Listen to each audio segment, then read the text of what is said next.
Morning students, आप सभी का एक बार फिर से वेलकम है संस्कार एजुकेशन हब के यूट्यूब चैनल पर। ठीक है, लास्ट लेक्चर में हम लोगों ने स्टडी किया था हैलो एल्किन्स की मेथड ऑफ प्रिपरेशंस। ठीक है, आज हम अपना जो चैप्टर या लेक्चर जो है वो स्टार्ट कर रहे हैं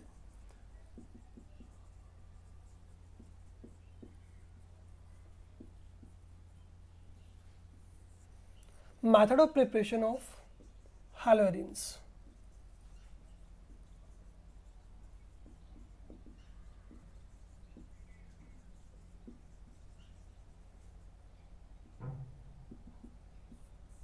ठीक है, तो हमने लास्ट लेक्चर में हैलो एल्केन्स के मेथड ऑफ प्रिपरेशन को कंप्लीट किया था। आज जो हमारा लेक्चर है उससे हम स्टार्ट कर रहे हैं मेथड ऑफ प्रिपरेशन ऑफ हैलोएरिन से। लेक्चर स्टार्ट करने से पहले आप चैनल को सब्सक्राइब कर दीजिए, जिससे जब भी हमारे न्यू लेक्चर्स जब भी अपलोड होंगे तो उनका नोटिफिकेशन आपको बराबर मिलता रहेगा। इसके लिए आपको बेल आइकन पर जा के उसे एक्टिव भी करना है। ठीक है, चलिए स्टार्ट करते हैं। इस चैप्टर में जो मेथड ऑफ प्रिपरेशंस कंप्लीट हो जाएंगे उसके बाद में मैं आपको एक वर्कशीट अगेन आपके डिस्क्रिप्शन बॉक्स में डाल दूंगा, जिसका सॉल्यूशन हम लोग संडे को लेंगे। ठीक है, चलिए स्टार्ट करते हैं। First reaction by halogenation of benzene. ठीक है, हमें आज जो स्टडी करना है वो करना है हैलोएरिन्स का मेथड ऑफ प्रिपरेशंस, यानी कि हमें जो कंपाउंड बनाना है वो बनाना है हैलोबेंजीन या एराइल बेंजीन बोल सकते हैं या हैलोएरिन्स बोल सकते हैं आप इसे। ठीक है, तो हमें करना क्या है, हमें लेना क्या है, बेंजीन लेना है और बेंजीन के ऊपर हमें क्या करवाना है, हैलोजिनेशन, जिससे कि आपके पास में हैलोएरिन्स का फॉर्मेशन हो जाएगा। वैसे हमने ये रिएक्शन जो है वो स्टार्टिंग में इंट्रोडक्शन में हमने इसको स्टडी कर लिया था, चाहे तो आप मेरे प्रीवियस वीडियो पर जाके इसे वापस से देख सकते हैं। क्या करना है हमें करना ये है कि लेना है बेंजीन और बेंजीन को AlCl3 कैटलिस्ट की प्रेजेंस में इसे हैलोजिनेट करना है, यानी कि Cl2 से इसकी रिएक्शन करवानी है। देखेंगे क्या कि Cl और Cl जो दोनों एटम हैं आपके, दोनों कैसे हैं, सेम इलेक्ट्रॉन नेगेटिविटी के, तो यहाँ पे ये आपका फ्री रेडिकली क्या हो जाएगा, ब्रेक हो जाएगा। ठीक है, या आप चाहें तो ऐसा भी कर सकते हैं। देखो यहाँ पर आप देखेंगे कि जिस भी बेंजीन के अंदर देख रहे हैं तो each and every carbon atom पर आपके 6 हाइड्रोजन एटम अवेलेबल हैं, प्रेजेंट हैं। तो इसे क्या करेंगे, कार्बन और H में से किसकी इलेक्ट्रोनेगेटिविटी हाई होगी, कार्बन की, तो इलेक्ट्रॉन यहाँ पे मूव करवा सकते हैं। चार्ज क्या आएगा, पार्शियल नेगेटिव, और H पे क्या आएगा, पार्शियल पॉजिटिव। बट यहाँ पे दोनों Cl एटम क्या हैं आपके, सेम। मैंने बताया था कि जब सेम एटम हो आपके, सेम इलेक्ट्रोनेगेटिविटी के हो, तो उस केस में आप क्या करेंगे, उस केस में आप ये करेंगे कि इलेक्ट्रॉन का मूवमेंट आप किसी भी एलिमेंट की ओर कर सकते हैं। बट जिस साइड इसका मूवमेंट होगा उस पर चार्ज क्या आएगा, पार्शियल नेगेटिव, और इस पर पार्शियल पॉजिटिव। ठीक है, अब होगा क्या, इस कार्बन पे जो अटैक स्पीसीज होगी, अटैकिंग स्पीसीज है कौन आपका, Cl पॉजिटिव, यानी कि इलेक्ट्रोफाइल। ये अगर पॉजिटिव चार्ज है इसका मतलब सीधा ये है कि ये इलेक्ट्रॉन डेफिशिएंट है, और इलेक्ट्रॉन डेफिशिएंट स्पीसीज को हम क्या बोलेंगे, इलेक्ट्रोफाइल। तो होगा क्या, ये इलेक्ट्रोफाइल इस पे अटैक करेगा, और ये इलेक्ट्रोफाइल यानी कि ये भी इलेक्ट्रॉन डेफिशिएंट स्पीसीज है, ये यहाँ से क्या होगा, remove. It means the type of reaction is electrophilic substitution reaction. ठीक है, तो एक इलेक्ट्रोफाइल क्या होगा, दूसरे इलेक्ट्रोफाइल को यहाँ से रिप्लेस कर देगा। हमारे पास क्या बन जाएगा, क्लोरोबेंजीन। क्या बन रहा है, क्लोरोबेंजीन, और जो रिलीज होगा वो क्या हो जाएगा हमारे पास में, हाइड्रोक्लोरिक एसिड। ओके, इसी का एक सब पार्ट है, मैं आपको बता दूं, by halogenation of side chain, यानी कि हमारे पास ऑलरेडी जो कंपाउंड है वो कैसा है आपका, हाइड्रोकार्बन है, टोलुइन। अगर हम बेंजीन रिंग से डायरेक्टली CH3 या मिथाइल ग्रुप को अटैच करते हैं तो ये कंपाउंड क्या है, टोलुइन है। और अगर हम इस पे Cl2 का एडिशन करवाते हैं या हैलोजन का एडिशन करवाते हैं तो हमारे पास क्या बन जाएगा, देखिएगा हमारे पास में वापस से क्या हो जाएगा, हैलोजन का इस पे एडिशन होगा। लेकिन इस बार हैलोजन को हमें किस पे ऐड करना है, इस बार हमें करना है मिथाइल ग्रुप पर, यानी कि साइड चेन पर। तो क्या करेंगे, देखिए कार्बन से टोटल कितने हाइड्रोजन अटैच हैं, 3, 1 2 एंड 3, किसी भी एक को हम कर देंगे ब्रेक तो चार्ज क्या आएगा, partial positive and partial negative. यहाँ से Cl को ब्रेक करेंगे तो हमें पता है एक पे चार्ज क्या आएगा नेगेटिव और एक पे क्या आएगा पार्शियल पॉजिटिव। तो पॉजिटिव चार्ज स्पीसीज जो है वो इस पॉजिटिव चार्ज स्पीसीज को क्या कर देगी, रिप्लेस। इट मीन्स यहाँ पर भी क्या हो गया है आपका इलेक्ट्रोफिलिक सब्स्टिट्यूशन। रिएक्शन का टाइप जो है वो सेम है, प्रोसीजर भी सेम है, बस इस पे हमने हैलोजनेशन किस पे किया, इस रिएक्शन में हमने हैलोजनेशन किया है वो किया है किस पे, बेंजीन पे, और इसमें किस पे कर रहे हैं, बेंजीन से अटैच कार्बन कंपाउंड पे, यानी कि साइड चेन हैलोजनेशन कहा जाएगा इसे।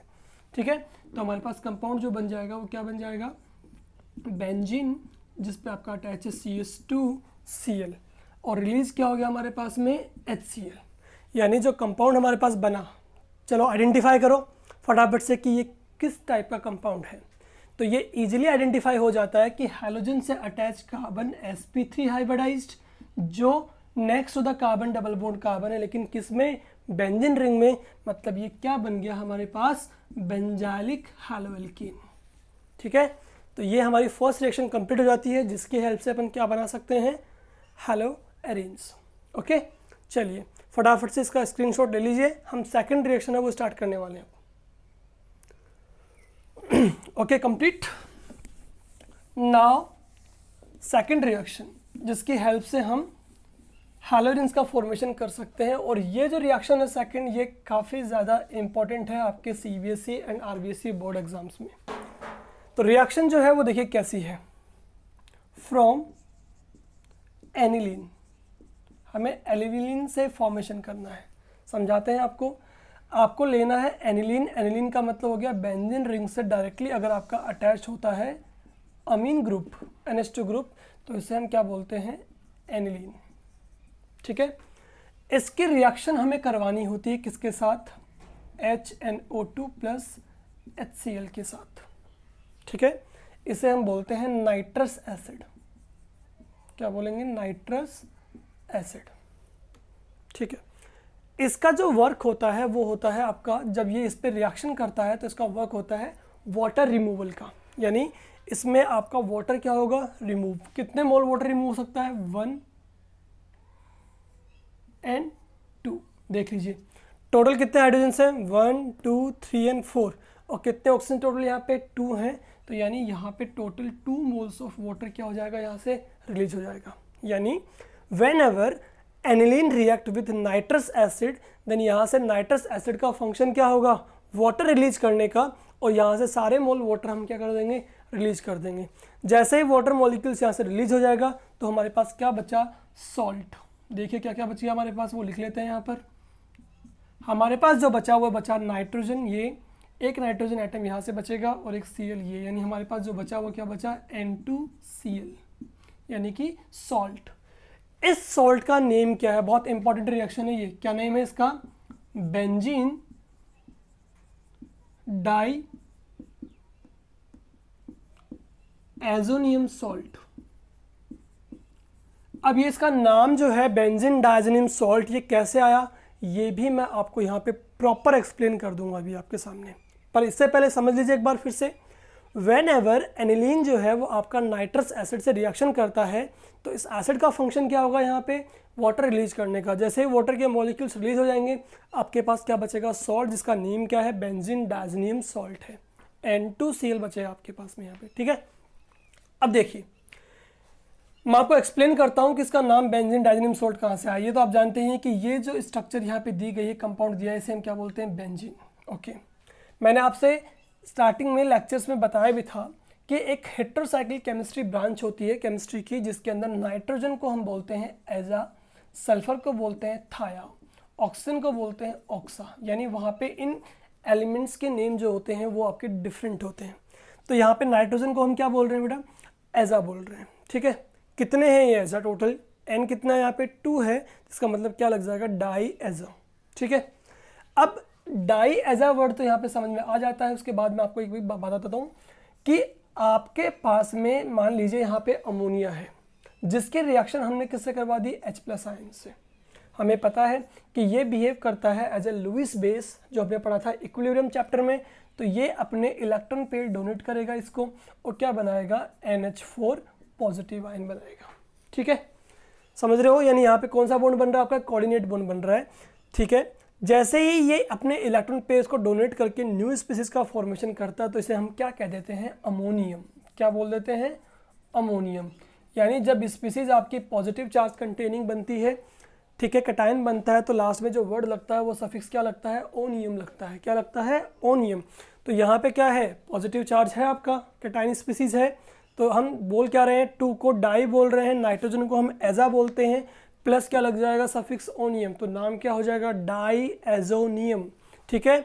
और लास्ट में हम लिख सकते हैं Cl है तो क्या बोल देंगे, डाई एजोनियम क्लोराइड। तो ये इस सॉल्ट का नेम हो गया, ठीक है। अब यहाँ से देखिए, यानी हमने क्या कंपाउंड फॉर्मेशन कर दिया, यहाँ पे डाई एजो कंपाउंड का फॉर्मेशन कर दिया है, इसीलिए यहाँ से यहाँ तक के प्रोसेस को हम क्या बोलते हैं, डाई एजोटाइजेशन।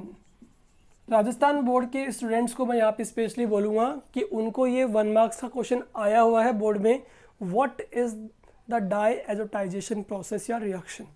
तो डाई एजोटाइजेशन रिएक्शन क्या होगी, डाई एजोटाइजेशन रिएक्शन का मतलब यहाँ पे सिंपल सा है, such reaction in which diazo compound is formed. और आपको वहाँ पे रिएक्शन भी लिखनी पड़ेगी। हम क्या लेंगे, एनिलीन नाइट्रस एसिड से उसकी रिएक्शन करवाएंगे, वाटर मॉलिक्यूल यहाँ पे रिलीज होगा और हमारे पास में डाई एजो कंपाउंड का फॉर्मेशन हो जाएगा। इसी रिएक्शन को हम क्या बोलते हैं, डाई एजोटाइजेशन। हाँ, सिलेबस में ये CBSE की भी मेंशन है, मैं बता दूँ आपको, ठीक है। चलिए आगे देखें। अब आगे का जो पार्ट है इस रिएक्शन का वो और भी इंपॉर्टेंट पार्ट है, वो कैसे देखिए। अब हमारे पास में अगर डाई एजोटाइजेशन बन गया है तो उसके बाद हम क्या करते हैं, अगर इसकी रिएक्शन करवाते हैं क्यूप्रस हैलाइड से Cu2X2 जो कि यहाँ पे बिहेव करता है एज ए कैटलिस्ट, और साथ में लेते हैं HCl, ठीक है।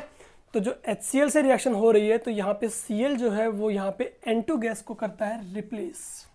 क्या कह रहा हूँ मैं, ये इस कंपाउंड की जो डायएजो कंपाउंड है उसकी वो रिएक्शन है जिनके अंदर आपका N2 ग्रुप क्या होता है, रिप्लेस होता है, किससे, हैलोजन एटम से। तो जैसे ही यहाँ से आपका Cl अंदर आएगा और N2 यहाँ से एस्केप आउट हो जाएगी, ठीक है। तो क्या देख रहे हैं आप, जैसे ही यहाँ से अपन Cl को ब्रेक करते हैं तो Cl पे चार्ज नेगेटिव आएगा, H पे चार्ज क्या आएगा, पार्शियल पॉजिटिव। तो H जो है वो किससे कंबाइंड हो जाएगा, Cl नेगेटिव से, क्या बाहर निकल जाएगा आपके पास HCl, N2 गैस क्या हो जाएगी, एस्केप आउट, और हमारे पास जो कंपाउंड बनेगा वो क्या बनेगा, क्लोरोबेंजीन, जो हम बनाना चाह रहे थे। क्या बनाना चाह रहे थे अपन, हैलो एरिन्स। तो हमारे पास ये बन जाता है, ठीक है। तो हैलो एरिन्स का फॉर्मेशन यहाँ पर हो गया है, किससे हुआ, डायएजो कंपाउंड से, किसके प्रेजेंस में हुआ, क्यूप्रस हैलाइड की। इस रिएक्शन को हम क्या बोलेंगे, इस रिएक्शन को हम बोलते हैं सेंडमायर रिएक्शन। क्या बोलते हैं, सेंडमायर रिएक्शन। काफ़ी इंपॉर्टेंट रिएक्शन है ये, आपको दोनों बोर्ड एग्जाम्स के लिए बता रहा हूँ मैं।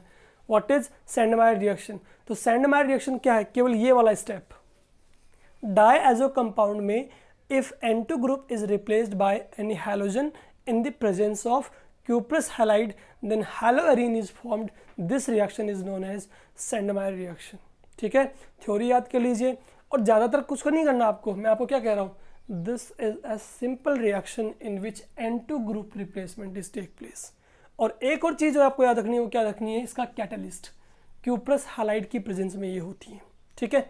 चलिए अब देखो सेम एग्जाम्पल अपन ले रहे हैं वापस से, Cu2Br2 और हमने रिएक्शन किससे करवाई, HBr से। इसका मतलब ये भी कौन सी रिएक्शन हुई, सेंडमायर। क्यों, क्योंकि यहाँ पे भी अपन जो कैटलिस्ट यूज कर रहे हैं वो क्या है, क्यूप्रस हैलाइड।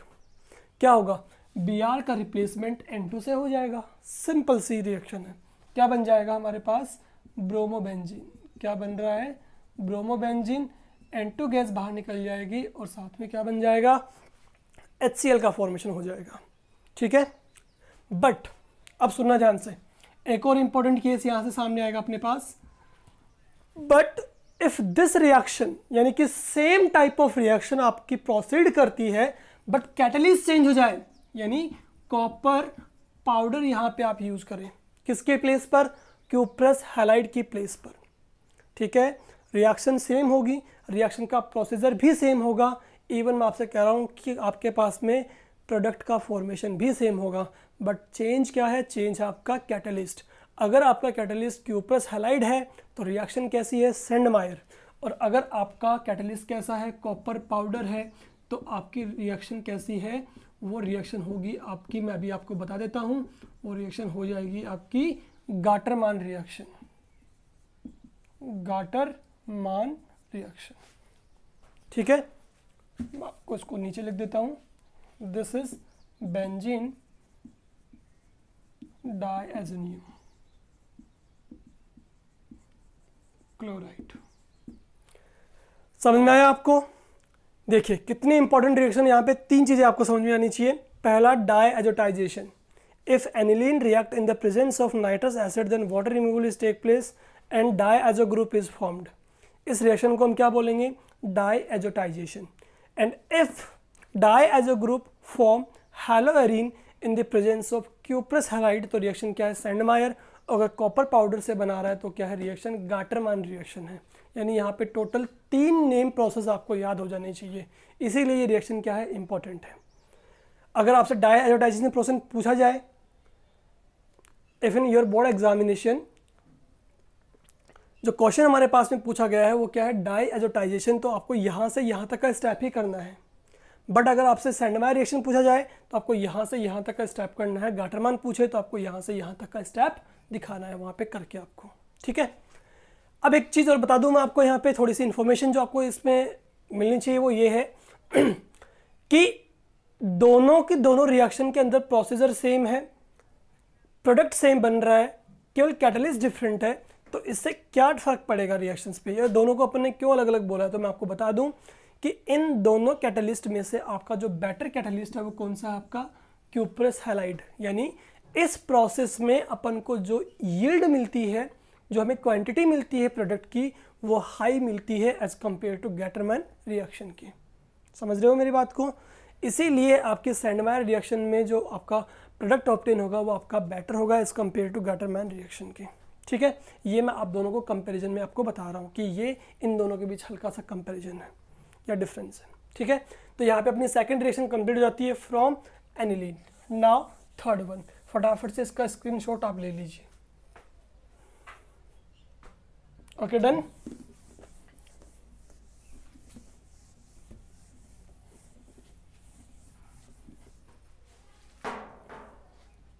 चलिए देखिए, रिएक्शन नंबर 3 जो है वो है आपकी रैसिंग प्रोसेस।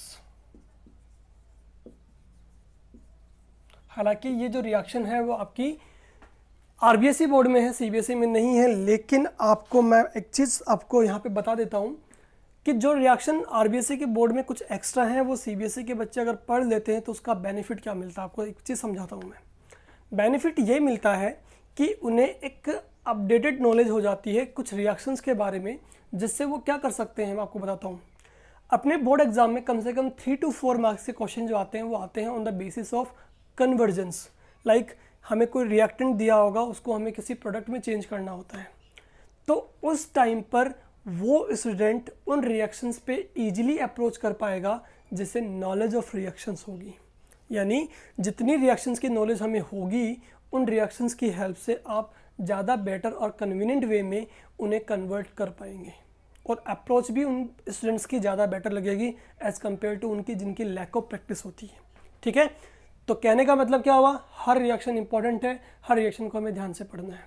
ठीक है, चलिए रैसिंग प्रोसेस जो है वो क्या होता है आपका बता देता हूँ कि जब भी हम बेंजीन की रिएक्शन, क्या हमारे पास में बेंजीन है कि रिएक्शन किससे करवाते हैं, हाइड्रोक्लोरिक एसिड के साथ इन the presence of oxygen. Oxygen कहाँ पे आपके पास में, एयर में, यानी कि एरियल ऑक्सीडेशन आप कह सकते हैं इस चीज़ को।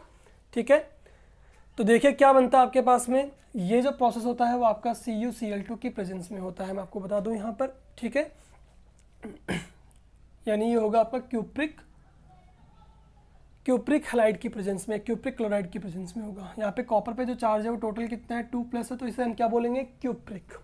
चलिए, जैसे ये रिएक्शन कंप्लीट होती है तो यहाँ से देखो मैं आपको बता दूं क्या रिलीज होगा। जैसे रिएक्शन कंप्लीट होती है तो ऑक्सीडेशन के थ्रू यहाँ पे रिलीज हो जाता है आपका H2 यहाँ से और ऑक्सीजन यहाँ से, यानी क्या रिलीज हो जाएगा आपका H2, वाटर मॉलिक्यूल यहाँ से रिलीज हो जाएगा। ठीक है, जैसे वाटर मॉलिक्यूल रिलीज हो गया आपके पास क्या बचा, hello arenes.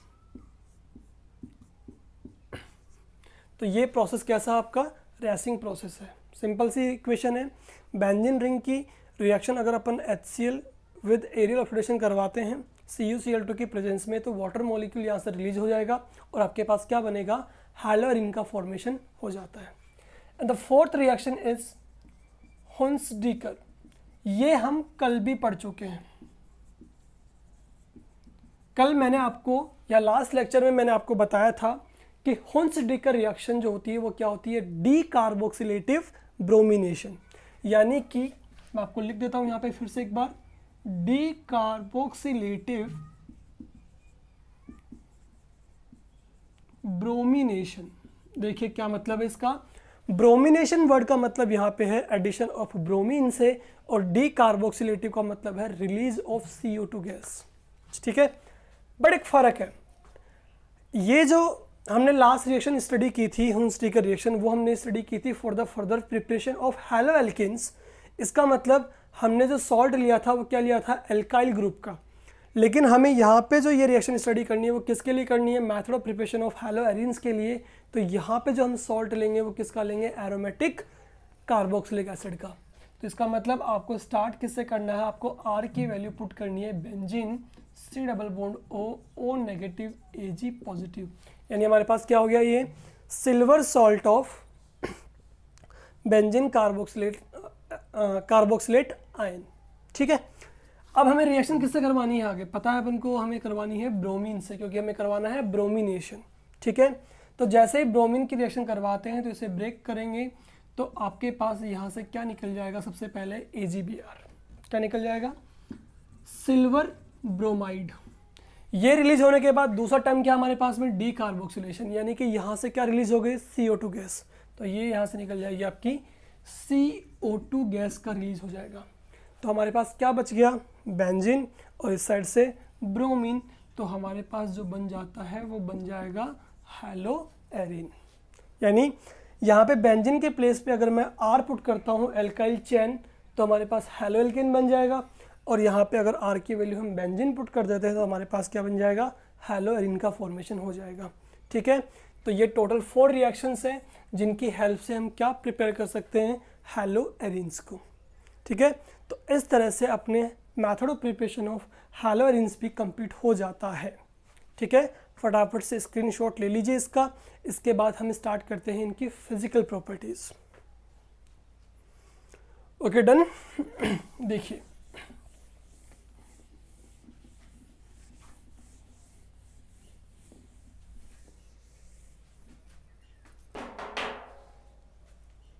Next topic is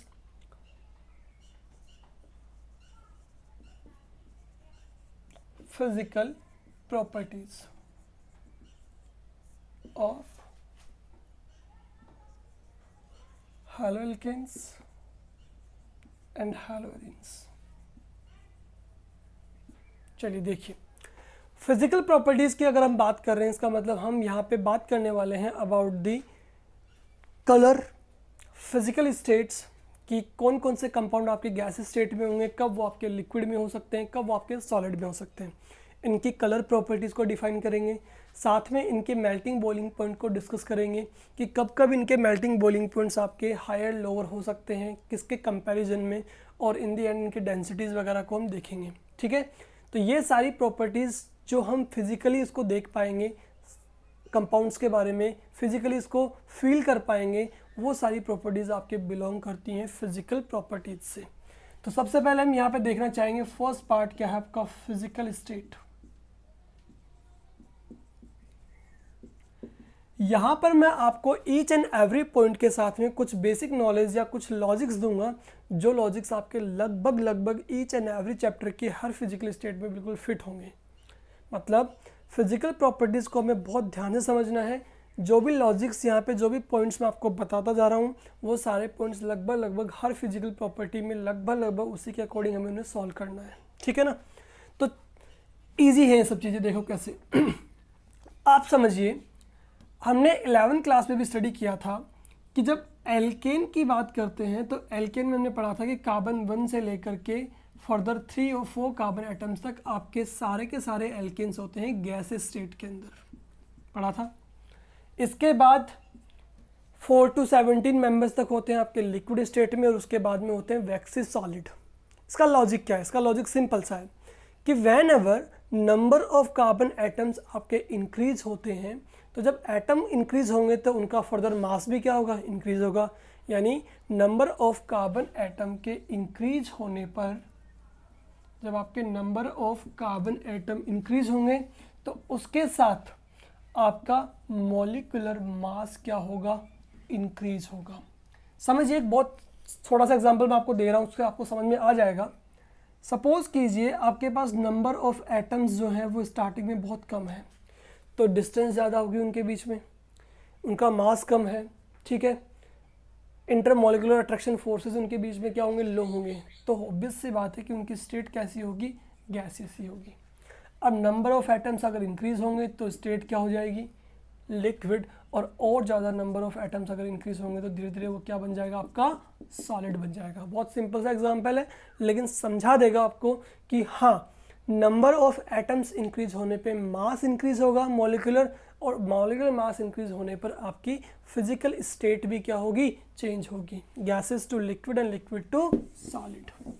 तो यहाँ पर भी हम यही कहेंगे। देखो, बहुत सिंपल सा एग्जांपल से मैं आपको समझा दूँ कि अगर मैं बात करता हूँ methyl fluoride, methyl chloride, methyl bromide and methyl iodide की, तो समझिए स्टार्टिंग के ये तीनों मेंबर्स जो होते हैं वो होते हैं गैसेस स्टेट के अंदर। किस में होते हैं? गैसेस स्टेट में। रीज़न बताया मैंने आपको, कार्बन नंबर्स भी बहुत कम है और इनका मास इतना ज़्यादा हुआ नहीं है अभी तक, ठीक है। लेकिन अप टू डाउन मूव करने पे आपका मास क्या होता है? इंक्रीज। तो आयोडीन तक आते आते मास में इंक्रीमेंट क्या हो जाएगा? ज़्यादा हो जाएगा।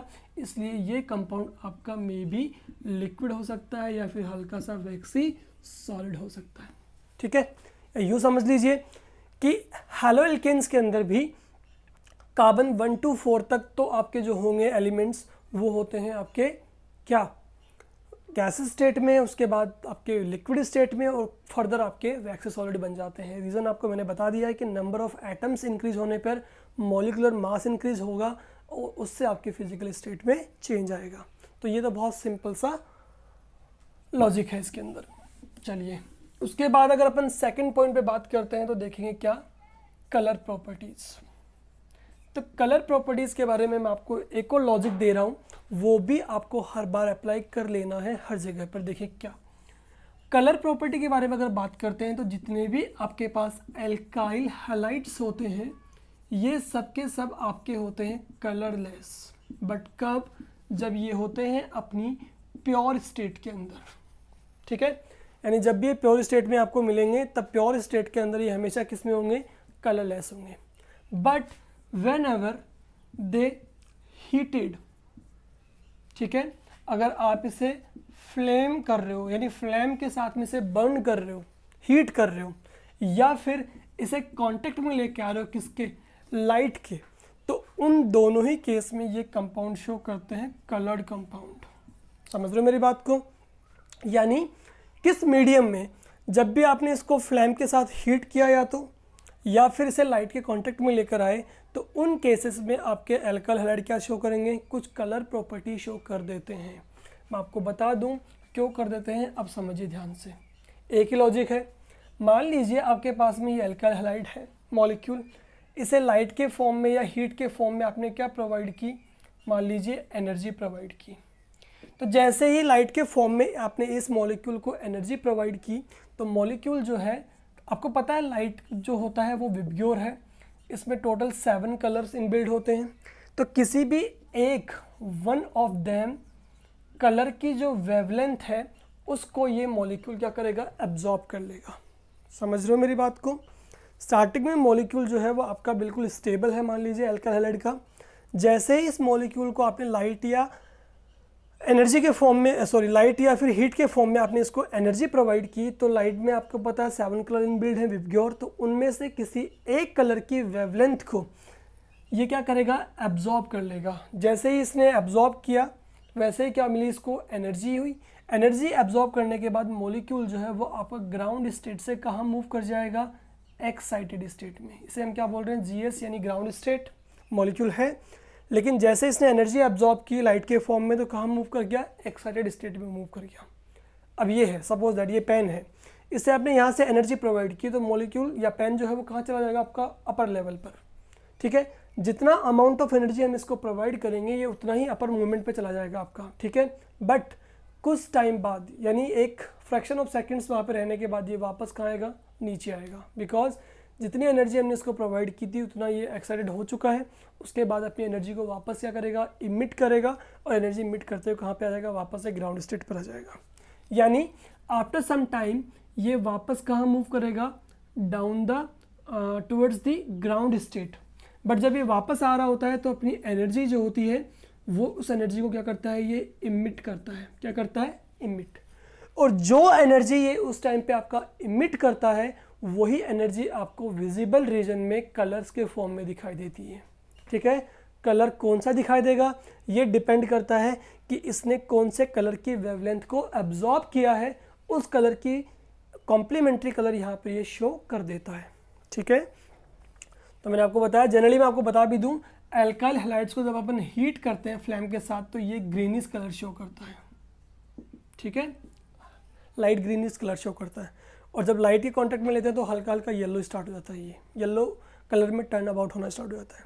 ठीक है, तो बहुत सिंपल सा लॉजिक है, यानी जब भी एल्काइल हैलाइड्स आपके लाइट या हीट के कांटेक्ट में आएगा तो ये इनमें से किसी भी एक कलर की वेवलेंथ को एब्जॉर्ब करेगा, मूव करेगा ग्राउंड स्टेट से एक्साइटेड स्टेट में, वापस आएगा अपनी ग्राउंड स्टेट में तो एनर्जी इमिट करेगा, और वही इमिटेड एनर्जी आपको विजिबल रीजन में कलर के फॉर्म में दिखाई देती है। कलर कौन सा विजिबल होगा ये डिपेंड करता है कि आपका मॉलिक्यूल जो है उसने ग्राउंड स्टेट में कौन सा कलर एब्जॉर्ब किया है, उसी का कॉम्प्लीमेंट्री कलर यहाँ पे शो हो जाता है। इस प्रोसेस को बेटा हम बोलते हैं ट्रांजिशन। क्या बोलते हैं, ट्रांजिशंस। तो ड्यू टू ट्रांजिशंस जो है वो एल्काइल हैलाइड्स क्या शो करते हैं, कलर शो करते हैं। अदरवाइज अगर इनको प्योर स्टेट में रखें तो ये होते हैं कलरलेस।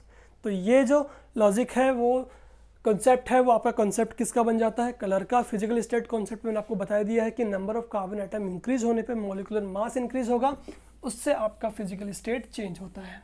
ठीक है, नेक्स्ट जो प्रॉपर्टी है वो है आपकी melting and boiling point. Melting point and boiling point. ठीक है, मेल्टिंग एंड बॉइलिंग पॉइंट, और इसके बाद हमारी एक और प्रॉपर्टी रह जाती है यहाँ पे डेंसिटी। ठीक है, ये पॉइंट्स हम अपने डिस्कस करेंगे नेक्स्ट लेक्चर के अंदर। ठीक है, साथ ही में हम हैलो एल्केन्स की केमिकल रिएक्शंस भी स्टार्ट कर देंगे आपके लिए। ठीक है ना, तो यहाँ तक का अपन ने पूरा पढ़ लिया है। इसको डाउट्स जितने भी हैं सब क्लियर करके रखें आप अपने। जो भी डाउट्स आपको पूछने हैं वो आप कमेंट बॉक्स में जा कर के डाल सकते हैं। आपके डाउट्स को जितना मुझसे हो पाएगा मैं वहीं पे क्लियर करने की कोशिश करूँगा। ठीक है, इसके बाद मैंने आपको बताया था स्टार्टिंग में लेक्चर के कि जब भी हम मेथड ऑफ प्रिपरेशन हम लोग कंप्लीट कर ही चुके हैं। फिजिकल प्रॉपर्टी ऑलमोस्ट हमारी कंप्लीट हो चुकी है, केवल 1-2 टॉपिक रह गया है। तो जैसे ही ये कंप्लीट हो जाता है ट्राई करेंगे कि हम जब अपना नेक्स्ट लेक्चर बनाएं तो उसके साथ में डिस्क्रिप्शन बॉक्स में मैं आपको इसकी वर्कशीट बनाकर डाल दूंगा, जो हमारी सेकंड वर्कशीट होगी इस चैप्टर की, और उसके सॉल्यूशन जो है वो हम लोग आपसे डिस्कस करेंगे फर्दर संडे को। ठीक है, ओके, थैंक यू।